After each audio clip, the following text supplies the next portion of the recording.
is a passionate and accountable individual and a student for life.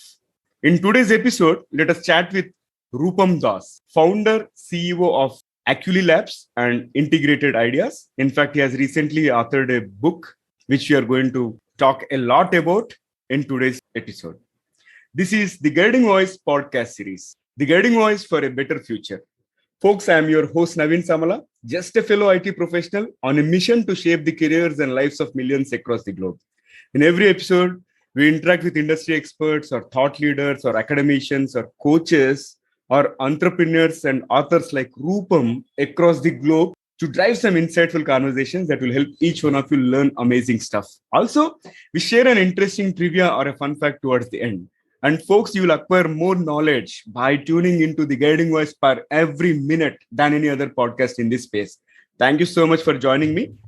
Today, we are going to discuss or understand the journey of an entrepreneur and also discuss his book, 36 Intimacy Laws for Men, which he doesn't want women to read. We'll come there in terms of understanding Rupam's thought process, why he has authored this book, and why women should not read. And we are extremely pleased and humbled to have Rupam Das, part of TGV's journey in shaping the careers and lives of millions across the globe. Rupam, hearty welcome to TGV. It's wonderful to have you here.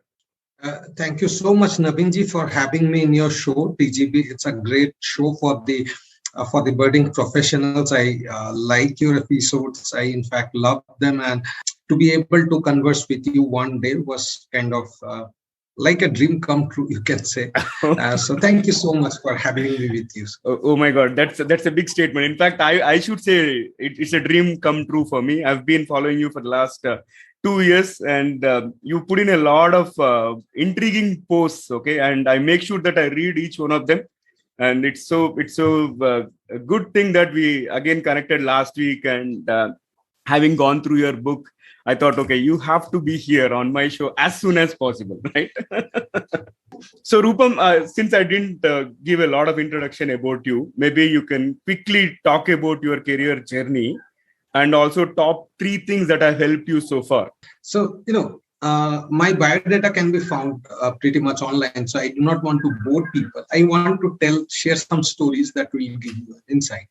If there was a Guinness Book of World Record for somehow passing engineering, I would have been the holder of that record, because I managed to get 35 marks in 40 subjects of my engineering, a feat which has never been achieved in the history by any engineering student and will never be achieved by any other engineering student. And yet managing a distinction in the engineering. So this is my engineering background.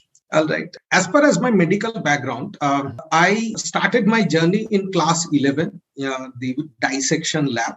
So they gave me a frog and I got very, very worried. I looked at the eyes of the frog and I thought, my God, how can you dissect this animal? So I just ran away from the lab with that frog, and I paid money to pass my biology labs somehow, because I just wanted the frog to get up, and somehow after a few days, the frog got up from the chloroform and all. And that was my biggest achievement. I saved the life of a frog. I was very worried about the blood.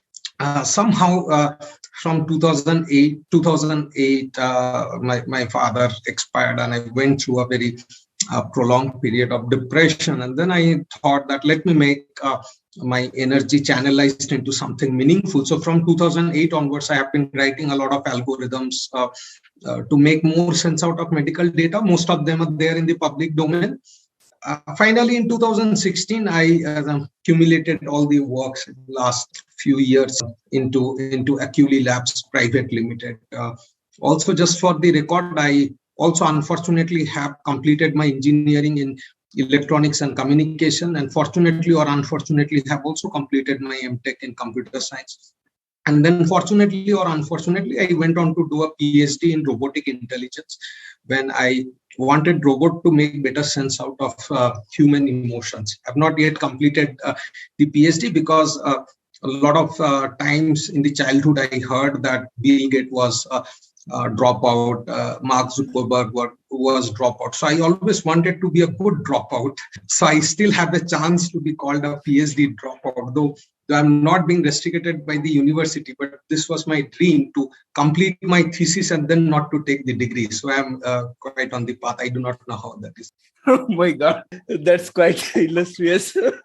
Getting inspired by Bill Gates to be a dropout. Typical inspiration. People want to reach to MIT. I wanted to drop out of PhD, so I cleared all my subjects in all my theoretical paper in one go, and published 7 papers, 7 journal papers where people needed only 4, and then I completed the thesis. And then I did not ask university to evaluate my thesis because I saw my dreams getting shattered. All right. So you said you managed to pass all the engineering subjects and all, but you have established a company. How was that possible? Of course, again, I'm not trying to belittle. You probably might be the backbencher, and but you may be in a better shape now in terms of starting your own venture, integrated ideas first, and then Aculi and all. So how did this all happen? So as far as the schooling is concerned, I never stood second in this school. So I was a pretty studious student, the first bencher. When I went to engineering, for my love for the circuits. Right, I was quite fascinated by electrical circuits, electronic circuits. So when I went to engineering, I pretty much saw that there could be nothing more boring than an engineering, because everybody was reading books and nobody had, everything was about theory. There were so many internals, even before you complete your one sleep, there is another internal, and you were always like, you have assignment. So what I decided was that it is not worth for me to do this assignments, right? There was lab record writing and things like that. So I hired few diploma guys to write my lab records and do my silly assignments, right? Anyways, you had to copy them from the book. And I saved that time. And then turned out that a lot of guys also wanted to save their time. So integrated ideas was created more or less out of this gap, that guys like me were not interested to do our silly homeworks. And there were guys who wanted to, who were ready to do it for money. So integrated idea was back then in the college was a platform to write lab records. So we used to write 50 so somebody would contact us. We had no computer. You may be knowing back in 1999, a compact computer used to come with a 4.3 GB hard disk. That was like 80,000. It was a premium thing. And we had only one computer amongst our friends. So everything used to be, and there were no mobile phone, right? And it had just now come. So it was very costly, 24 rupees outgoing call. So we built our own protocol of missed calls, right? So if you give 4 missed calls, which means that you, so we wrote a code of about 40 different patterns of missed calls. If you give 3 missed calls in a row, 3, 3, 3, then you want this subject's assignment. So by using the missed call as a technology background, we did serve about 800 engineering students for a period of 3 years of time, generating a revenue of over 6 lakhs rupees. So that's how integrated ideas came. And then later on, we started building a lot of software prototypes. We served 2G and 3G. So I was into initial software development at the time of 2Gs and 3Gs with integrated ideas.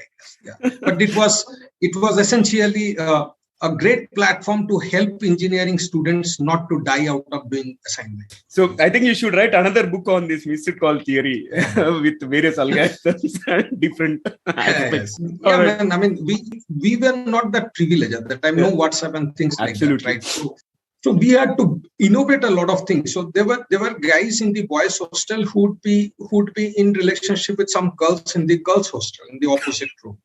And you know how it happens in engineering college, a guy who is accepted by a girl, he's like big bro. Everybody looks at him as a great achiever, right? And so we used to innovate for him, torchlight, how many lights you should do, and then we used to note down. So we have done all those things. Very silly. We are very silly today, but at that time we were very innocent. Yeah, but you guys are privileged to have at least that phone, because I also belong more or less to the same generation. And I bought my first mobile only in 2003 or 2004. Right. Yeah. Yeah, we were running a business, right? So Yeah. we had to have that. So 4 phones we bought. It was Motorola T180, the blue color old phone, which looks like a walkie-talkie. I probably Walkie-talkie still have and that. Yeah, cordless yeah, phone, kind of. yeah. All right. You carried a mobile at that time in the college. You were like one of the top guys. So that helped. I can totally relate. And people used to carry that mobile and pose as if they are speaking, and suddenly it rings. Yeah, in our time, there was no chance of ringing because the incoming call used to be 12 rupees in the Well, day. yeah, So we yeah. are pretty safe on that. Right? We could pull out. I get it. Now, let's talk about your journey as an entrepreneur. What kind of challenges did you face, and any incidents that you like to share with our audience? I started my entrepreneurial journey at the age of 11. Right. My first venture was a comic book subscription. At that time, Raj Comics used to come, Nagraj, Super Commando Dhruva, and you used to have one bumper issue every day. And people used to love them, but buying them would make no sense because once you read a comics, that is pretty outdated. So I created a comic book subscription, and that business also went on for 3 years. I funded my higher education pretty much with the from class 7 to class 10. I ran that business, and from that money I pretty much supported my higher education. So I had this I was always like, in our generation, you had to really struggle hard to move the antenna just to watch a Chandrakanta episode or Ramayana episode. So you have to develop a very good ear. Somebody from bottom will say, "Arey, thoda, just move your antenna a little bit like this." So you become very good with moving things, hearing people's direction. And so at the time, what used to happen is we used to be very friendly with the people's connection was everything that was in life. We made a lot of friends. We were very fortunate to belong to that generation when we could easily make relationship with people. We were very friendly. And so that helped me a lot to create my initial business. And then when I came to college, again there, engineering was for me all about connections. I just enjoyed talking with the guys in the night. Guys used to play solitaire. I never used to play. So using table as a tabla and then doing all the stuff. So our engineering was very, very fascinating. 3 wardens quit our hostel in 6 months. So we still consider that to be our this thing.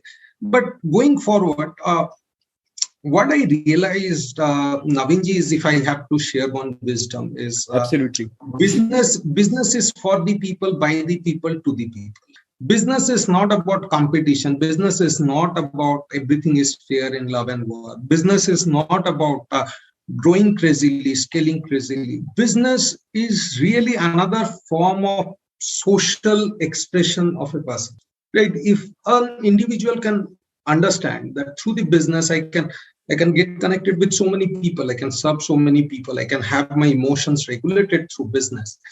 Then it gives you a different satisfaction. But if you kind of take business as something where you are always worried about the bottom line and the top line, then business can be very hard for individuals, right? Then you are looking for something which the business is not meant to,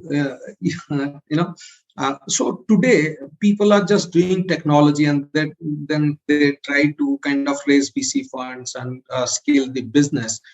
Is the reason about 95% of the businesses fail, because 95% of the entrepreneur fail to understand that business is just for people, just enjoy people's interaction. And if you can build the trust of people, then you are pretty much set. You always have something to do. If I could run a subscription business, which was 25,000 monthly revenue generating business back in 1991, without any computer, just with notepad, then what makes the startups losing so much of money every month? It doesn't make any sense. The reason that I believe it is happening is business doesn't really require any technology.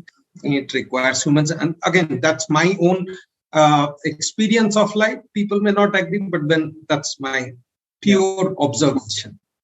Absolutely. I'm loving this conversation. I think you have a lot of sense of humor. And Rupamji, now let's talk about the culture of your organization. And also, I'm really curious to understand what is your hiring process? What kind of people do you look and onboard? So if you know, we have a theology. You build people, people build business. You build people, people build businesses. And we always are looking for that one man or one woman out of the 10,000 who is so different, who is rejected, but who is so talented that if given the right platform, opportunity, they can do well. We are not really looking for smart people. We are looking for the top human brains. And so what happens is we get a lot of youngsters as mentors into our organization. And we provide them all the particular abilities and facilities to prosper. And then finally, slowly, they move out. Somebody goes to another company, somebody joins back, and something like that. And then at this moment, we are a 7-member team, which is like, it's like a Samudra Manthan process. You bring a lot of people, you give them the human connection, and then you pick the best human talents, right? We are not really concerned about who is having engineering degree, who is having MBA degree. But getting through our human evaluation process is really hard. I mean, a lot of people find it very hard. We focus a lot on evaluating a human being, his behavior, his concerns, shortcomings, and then we try to work on the shortcomings. So for 1 year, we work mainly on the human abilities, emotional stability, and within 1 year, many leaps, but few stays back. And so it's always like we mentor people first emotionally, and then if they stay back after a year, then we start giving them the responsibilities. So there is no micromanagement. We don't maintain any the attendance sheets, time sheets, anything. Each of us, we take care of one particular domain, and we collaborate. We divide the task, and then we don't ask each other, what task you are doing, how far it has gone. We don't waste our time in project management and things like that, because we have built such great human connections. We talk with the eyes, and a person knows what is going on. If any challenge comes, we try to handle them in the human level. So our strength as a company, or what separates us as a company from the modern companies, is our approach towards the business. Our USP is humans, really. There are 130 investors in our company, so a lot of investors, a lot of patients. So everything, it's about human. If you do your due diligence, people will say, okay, we don't know about other things. Yes, we are a good technology company. We build some amazing technologies, but we don't boast about them. But yes, as far as the human skill is concerned, I do boast about it. That's a wonderful perspective. Now let's jump into the hot topic. 36 intimacy laws for men. What made you to write that book? I mean, it's a very interesting question. And let me give you a background. In Aculi Labs, we serve some of the very critical patients. Right, people who have lost their hope from the life. Somebody who is suffering with cancer, somebody who is suffering with prolonged allergy, somebody who is suffering with hypertension. They have given up in their life. They're always talking about their diseases. So they come to us to find a hope in their life. So what differentiates Aculi Lab as a medical company and the other medical companies is, rather than focusing on diseases, we focus on the life. We try to figure out what are the part of life still intact, still good, functional in that person, but the person can focus and improve his life, right? Turns out that whether it is diabetes, whether it is hypertension, hypothyroidism, allergy, when we have served 8,000 odd patients, we understood that there is nothing bigger of a concern than the relationship, than the intimacy. Most people suffer because they don't have an intimate relationship, because we have come quite away. And intimacy is just not a sexual relationship between a man and a woman. Intimacy means trusting somebody. Intimacy means being able to be vulnerable to somebody. You can be intimate with your colleague, you can be intimate with your partner. Intimacy is the emotional, sexual, expressive, a very broader trust of a relationship. And we observe in most of the Indian families, when we went on history taking, when we went on things like treatment, therapeutics, we observed that one of the common thread that was coming in every day was a lack of intimacy. Right? People just faked it to the society. They smiled because they had to, and there was no truth behind those smiles. Inside, they were very painful. And it made me to think, if this is what is the core of the society, this is what is going on in the families, then irrespective of how much you invest in the healthcare, you are not going to change anything in this. This country is basically suffering with a very, very untold epidemic, which is the lack of intimacy. People are just not able to trust each other. People are just not able to believe each other. They're not able to feel emotions with each other. They're all in a rat race to appear good in the social media, to be better than the others. That's not how a human relationship is. You become good as a person. See, 1 to the power 100 is 1. 2 to the power 2 is also 4. Irrespective of how much you do as an individual, you are never going to grow. You are going to stay there. You are going to stuck up in the life. For the life to be meaningful, you need to have the intimate relationships, right? So last year onwards, I started working on it. I observed that most of the startup fails because the founder do not have a support system. Most of the Indian families suffer because the men are not intimate. There is no sex, there is no love.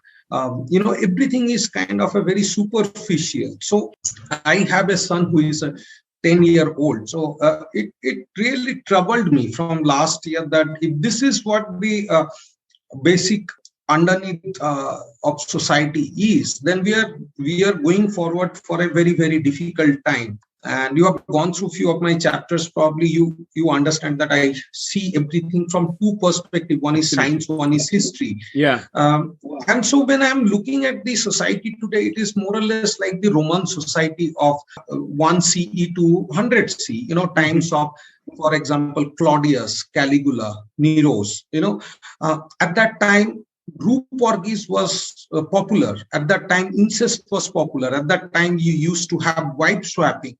What has changed from 2,200 years? We are seeing the same traits in the society. In the Greek, in the Roman time, from 1 CE to 100 CE, there was massive buckets. Then there used to be motels outside in the roadside where you could go and have sex. There was a prostitution center. And we right now see those massive call girls and all those things in the same way. Those time, the topmost layers used to have younger girls. Now, the adolescents' sex is prohibited, thankfully. The child sex is prohibited, pedophilia is prohibited. But in the Roman time, that was very massive. Even kings like Claudius used to have small children in his pool, who used to give him the massage. Now, if you just remove that pedophilia, today, if you look into the university statistics, a lot of girls are have become sugar babies. They have been adopted by the industrialists. So there is a massive unrest in this society. And when I compare the society of Greek from 400 BC to up till the time of Nero or Caligula, there were people like Aristotle, there were people like Socrates, there were people like Pluto, who has gifted us pretty much everything that the modern society is enjoying, from democracy to schools. And the same thing happened with Indian context, right? After the Britishers, Netaji Subhash Chandra Bose liberated India, Nehruji, he built India. Then you have Vallabhbhai Patel, who protected India. And then finally, Indira Gandhi actually ruled India, right? So now when this stages happens, you can pretty much foresee what is going to happen. So last year, I know this answer stretched a little bit, but giving context was very important. So major motivation was that I got very, very alert, seeing what is going to happen, what is happening underneath, because as a clinician, as a therapeutician, we have the access to the real emotions of people. Right, which people are not very comfortable sharing in the social media or outside. Outside, they have to manage a facade. So this was the fundamental, that if I do not leave behind, or if I do not even try hard enough to leave behind a society where there is more intimacy, more love, at least more awareness that something is wrong, then probably my son would be living in the worst Greco-Roman society that history had. So that's how the work started. Excellent. I think that sets the context in terms of the reason, and I'm truly amazed, because you are trying to solve an underlying problem which is not spoken outside, right? I think you're trying to figure out the root cause and provide a permanent countermeasure, which is really inspiring. And now, why should women not read this book? It's a very important and very wise. There is a law in the book that men are gatekeeper of relationship, women are gatekeeper of sex. All right. You see, understand that we have evaluated a lot of evolutionary science, right? Now, in the evolution, men had to go out to hunt, right? Yeah. Because even if you look at an animal, it's a 10-ton woolly mammoth. Now, how do you kill that? Females just could not do that. So man had to create that kind of a society ability to actually kill that animal, then to bring that animal to the place. So women had to take the responsibility of fire, where she would be distributing. Because if you see, there are two races, right? Neanderthals and Homo sapiens. We are very parallel company. Now, there is only one difference in the two sexes. The fossils which are discovered of the Neanderthals, there all the females have the similar kind of injuries that the male conquered, right? So they also had to go out in the hunting. Now, because of that, the females could not really reproduce the rate at which the Homo sapiens could. They could not take care of those who were injured, because even after the injury, they had to go out and hunt for the food. How Homo sapiens differed from the Neanderthals was, by the way, Neanderthals also had access to the fire. But how Homo sapiens differed is Homo sapiens created a larger pool of men, and they went out and hunted big, right? And women stayed back and innovated methods of preserving that. So when in the 10,000 BC Ice Age came, you can see that achars and papads, these are all innovation by the women, right? Because traditionally they had to invent methods to preserve that food. So they were the one who discovered where it has to be put in the Ice Age. So Homo sapiens have survived till this date because of this small distinction that yes, man is going to arrange for the food and woman is going to put all their brain in finding out how to preserve this food, how to make this available to all the men, how if the difficult time comes, how to utilize that food. All the achars and all these things were innovated by the woman. Now, same thing with the relationship. So the food has been brought by the man, right? Now, I always believe that he should take the ownership and responsibility of the relationship. There is a reason for that. If you look into the divorce statistics, 66% divorces are being filed by the women. And now that statistics has gone up to 75%. Now, if we look into the broader statistics, that about 50% marriages are getting failed. So which means that 37.5% females are unhappy with the relationship. And that number for men is only 12.5%, which means that there is something that the man is not doing right, which is leading the relationships to end. All right. Now, you cannot generalize the things, but at times you have to back on the data also. If the females are applying the divorce, then they are unsatisfied with you. Then who has the ownership to reduce that rate? It's not the female, because you have to address a problem by not being politically correct. You have to state the facts. If I am shooting and people are getting killed out of that shooting, then it is me who has to be sent into the jail, not the other people. So this is the context that, yes, it seems humans are more unsatisfied with the relationship. So there are rules that the man should understand. And that's what the book is about. It's like your Lagan movie, right? When the lady find out that the Indians were playing a cricket match without knowing the rules, she decided that, okay, they have to know the rules because you cannot win a game without knowing the rules, right? So Indian husbands were playing hockey where the females were expecting them to the badminton player. So with this book, I'm teaching them how to become a badminton player. Yes, there is already a fair bit of controversy. Females think that it's a very one-sided narration, but that's the way it is. I mean, I would any day prefer a controversy over seeing too many broken families. I mean, that's how clinical. So if there is a controversy, then the idea is true, right? If there is no controversy, there is no worth in the idea itself. And when I say idea in this context, the whole book I really loved. And now let's talk about out of these 36 laws, which is your favorite law? And maybe you can share a bit about that particular law. You see, I have been always fascinated by the sexuality of the race. Mm-hmm. Okay. And there are a lot of laws which defines about attraction. There are a few laws which defines about attention. There are laws around attachment. There are laws about, what are the red flags that you should avoid. In most of the pages, even other than the laws, you will find a lot of quotes, right? A lot of historical evidence.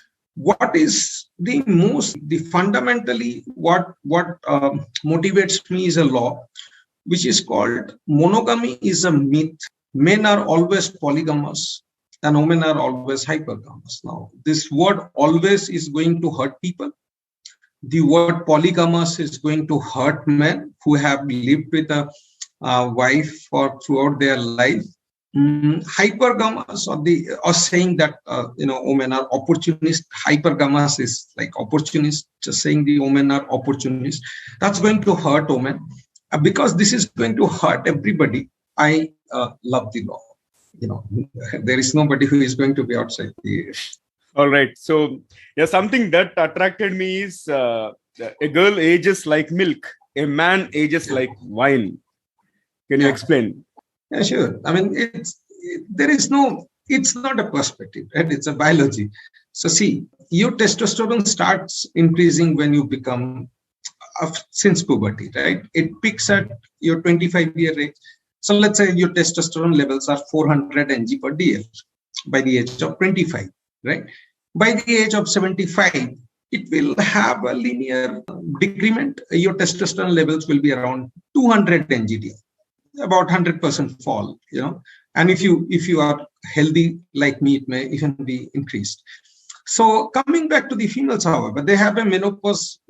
In India, the average age is 46 years, right? And just before about 10 years from the menopause, they start having lower estrogen. So say a female at the age of 25 is having an estrogen level of, let's say 500, right? By the time she becomes 50, her estrogen levels are just like 5 ng/dl to 10 ng/dl. It's a 100x decrement, right? By 100 unit decrement versus 100x decrement. So why this book is not called 36 perspective for men, and why it is law is because every law is supported by a lot of biological, evolutionary facts, evidences. Where the book differs is most of the books they're like, if I can use a crude Hindi, how to larki patao easily, or how to manipulate the other gender. But this book is not teaching you how to manipulate. This book is a very hard fact truth. I have given testosterone levels, I've given neurobiology to explain what is happening in your brain when you are thinking like this. Then I have used evolutionary biology to compare, what happens between the humans and the competitor. It's the same that is happening between a lioness and a hyena and a lady hyena, right? So the reason is man's testosterone increases as he raises up with the power, right? If you sit at home, your testosterone is not going to increase because testosterone is a male reproductive hormone that increases with the power. But the estrogen has nothing to do with the power, right? Estrogen peaks by the age of 25. It's just how biology works. So why it is like a milk is because you cannot have a milk in its own way after a day or two. You want that fresh milk. But wine, you don't want to take a virgin wine, right? That is very bitter. If you want to have a wine, it should be at least old enough for the fermentation process. And the females also have, by the way, testosterone, and males have estrogen. Both genders have the other gender's sex hormone. So females who are very successful entrepreneurs and the others, they have high level of testosterone. So they age much faster because their estrogen level falls that much more fast. So if a female who is moderately successful meets menopause at the age of 46, an female who is immensely successful may meet her menopause by 32 or 36. In India right now, almost 4% of the females are seeing their menopause by the age of 36, which was never imagined in the history, right? So yeah, that is how it works. So when you are marrying at the age of 27, there is a flight which is taking off. The men's is the flight which is taking off, right? And the females are already speeding the car. It's a full speed. Now the engine is hot. The car has to slow down. At that stage, both of them will appear equal. Yeah. But we were not considering the momentum, right? From this point onwards, the guy is going much higher. From this point onwards, the girl has to slow down because her biology will slow down. So there is no such thing called equality. And therefore, once you understand that law, you will not make the mistake of comparing yourself at the time of flying with another car, which is in the runway to a flight and car, they work. You cannot say that car is like me. You have to see that momentum. And then you have to take the ownership and responsibility that, okay, my lady, my girl is going to age faster. Then how am I going to help her? Yeah. I'm going to help her to age more graciously rather than getting very depressed about her aging. I want to help her become much more gracious. She will be graceful. She'll be helpful to the society. And that acceptance, man has stopped because they're comparing, a one wine with a milk. The moment you take that responsibility, you accept the fact, you take the responsibility, then you are able to help your partner in a much better way because they need the help. Milk needs preservation. Yeah. Right? Wine doesn't require preservation. So that's what the law is. Excellent. Eye-opening. And as you said, like you have done significant research and trying to prove it scientifically as well as based on the history. So mind-blowing conversation. And Rupam, what was your wife's expression and reaction when does she know about book before you started, or did you give it as a surprise? I have no shame in accepting in the public that I have always had multiple relationships before marriage. After marriage, I still continue. And I had to convey my wife that thing because I have rarely had any male friends. I've been always had great female buddies, very, very intimate relationship we share. And as I explained to you at the beginning of the conversation, that intimacy is on the multiple dimensions where you are able to trust a person, right? So yeah, but when she heard about the book, she was not very comfortable because obviously the Britishers were not comfortable when their lady was teaching cricket rules to Amir Khan and team in Lagan, right? So that will happen. If you teach the rules of the game to the man, you are basically giving them an advantage. And so she was like, you cannot do that. I was like, we have to do this for us. All right. Yeah, maybe I want to ask only one more law. Never ever go to a bed with a drunk girl ever. That's and you've seen that I have written that as an iron law. You should print that, put it in your bedroom, put it wherever you see. You cannot forget this law. All right. You can forget that your wife's name is so and so. You can forget your mother-in-law's birthday. You can forget that this girl is your wife. You can forget anything. You cannot forget this. The reason is very clear. You have to understand the biology of the alcohol, right? Upon drinking alcohol, even a little bit of alcohol, there is a clinical condition which is called whiskey dick. This is a clinical condition which is called whiskey dick. This is not my invention. It's a clinical condition, right? What happens is when you drink, first I'll explain you what happens when you drink.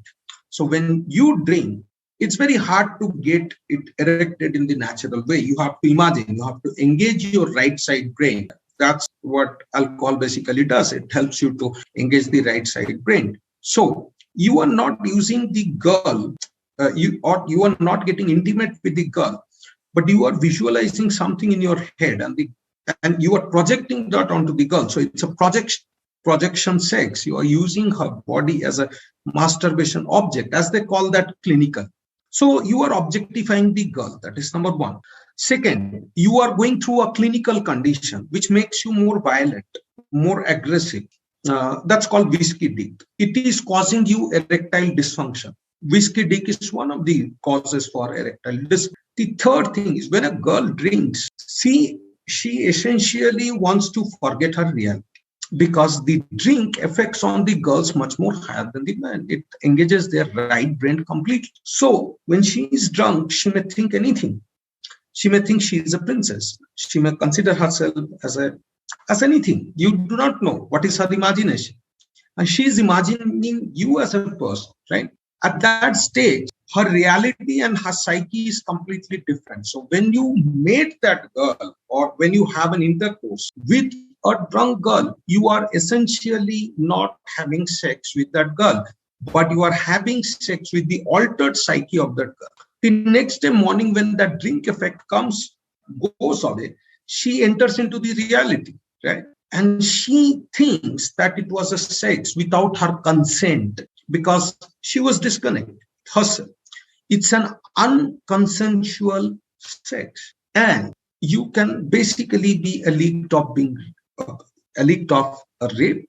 You can be elite of a violence. You can be elite of anything. And POSCO, is very deadly act. So you, as a man, you can be screwed. You go on and explaining people as much as you want, but your life is screwed. So whether it is, even if it is your own wife, you are not going to do that. It is something that you have to remember, that there is a biology. Yes, men have done from several centuries. Now, if you look into the divorce cases, if you screen the divorce report carefully, look at how the girls are alleging. They're alleging their husbands to be drunk.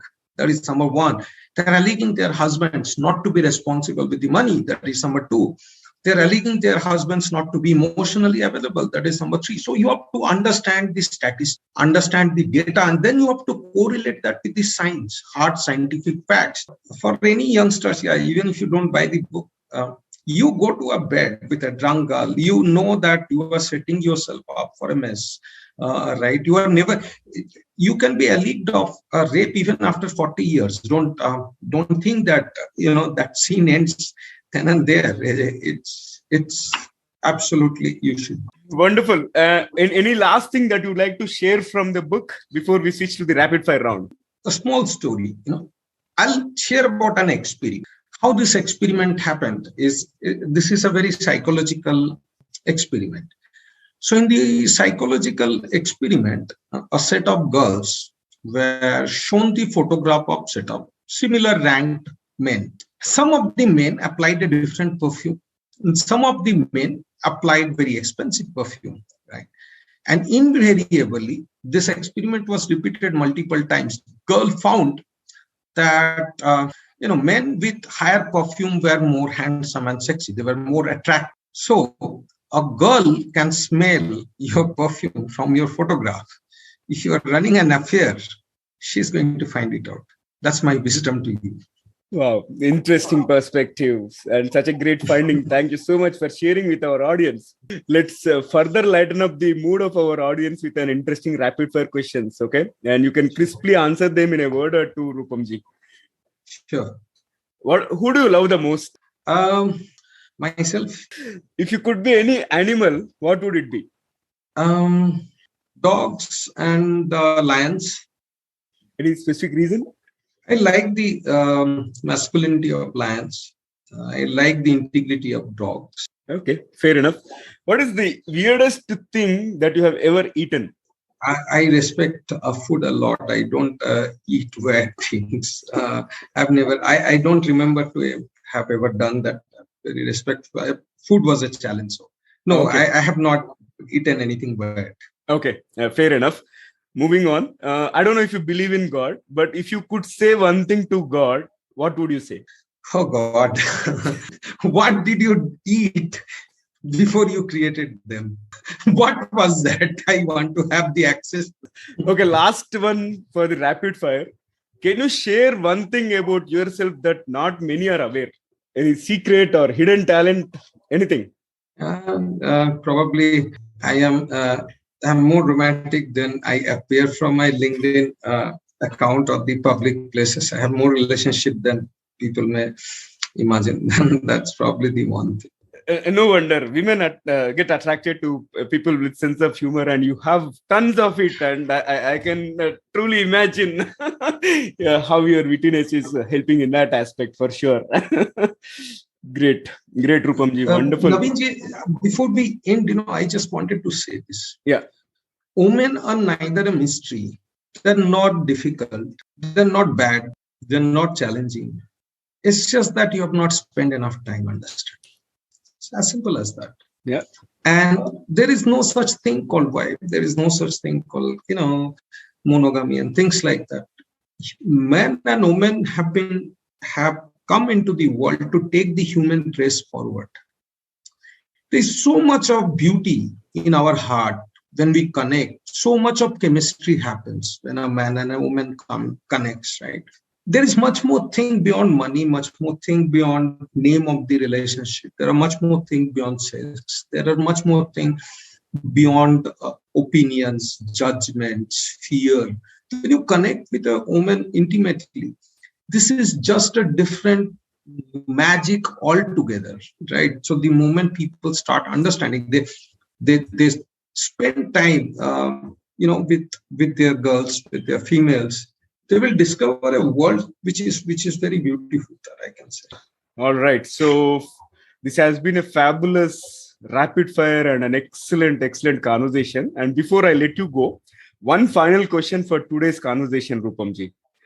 Right now, if you look at the young entrepreneurs and the youngsters, right, they are behind money. And as we discussed, few people are trying to chase venture capitalists and turn their companies into unicorns. And in this whole process, they're forgetting the intimacy part of it. So what will be your advice to those who want to be successful, keeping in view of the intimacy, how it is going to help them excel or succeed further? What will be your advice? It's a very, I'll try to be polite with this. Yeah. I'll try to answer polite. Look, in India, parents ask, "Beta, aap khade kab honge apne पैरों पे?" Right? Which means that when you are going to stand up on your feet. But the actual question for a guy should be, do you have it stand up? Because if it doesn't, whatever amount you make, whatever is your status, when you go to bed in the night, and if it doesn't work, you just feel so degraded as a human being. Your focus would be to have good sex. This is not premium thing. This is the most fundamental of a biological being. The moment you lose your ability or your, efficiency with the reproduction, with sex, the very moment your body goes through a lot of changes, the genes gets depressed, and then they turn on a mechanics called apoptosis. Apoptosis is an automatic cell death program. So So you should absolutely be very sure that the higher you chase, the lower it gets. This is biology. The higher you chase, the lower it gets. And once it gets too much lower, you are not going to get it up. If you cannot get it up, wherever you stand, when you look at yourself, you will always look at yourself at the bottom of the pit. Great. Thank you. Thank you so much for wonderful answers and lot of insights to carry forward. And I thoroughly enjoyed every bit of this conversation, and I'm going to cherish it for quite a long time. This is going to be there with me for a long time. And thank you so much. Same, Naveenji. I wish all the readers, they can go to lifers.com, lyfs.com. The book will be available through us. The pre-booking for the first 1,000 copy will start from tomorrow, Sunday. So I request the audience to go there in the site lifers.com and get their pre-booking done. We will publish, and we'll publish only 1,000 copies, and we'll select the people we want them to read. We'll give them. Absolutely. And folks, for your information, the link will be available in the show notes. It's already there, so you can refer to that. And Rupamji, wish you all the very best on the book. And you have already been a proven entrepreneur, and I'm sure you'll become one of the best-selling authors by this one, because I truly see the value and the purpose, right? The purpose and the passion with which you have written. Definitely, I think this is going to become a best-selling book, and we are going to do one more episode in future. Wish you all the very best. Thank you so much, Naveenji. It was a pleasure for me, and thank you so much to your audience for listening to me and tolerating me for all the time that they'll be hearing. This is full of wisdom. Pleasure to host you.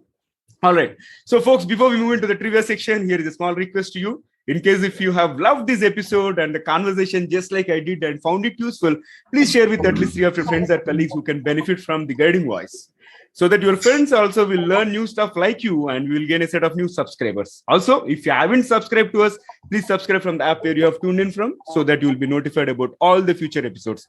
Thank you so much in advance. Now, let's cruise into the trivia segment of today's episode. After that enthralling conversation with Rupam, in fact, I also wanted to present a bit of GAN around intimacy related topic, and today's trivia is about sperm. I was doing some research in terms of understanding what this sperm contains, and surprisingly, I found that a single sperm contains about 37.5 MB of DNA information. Surprising, isn't it? That's all for today. Thank you so much for joining me. I'm your host, Naveen Samala, a fellow IT professional and a passionate learner on a mission to make a difference in the careers and lives of millions across the globe. Until next time, bye-bye. See you all in the next episode with another wonderful guest.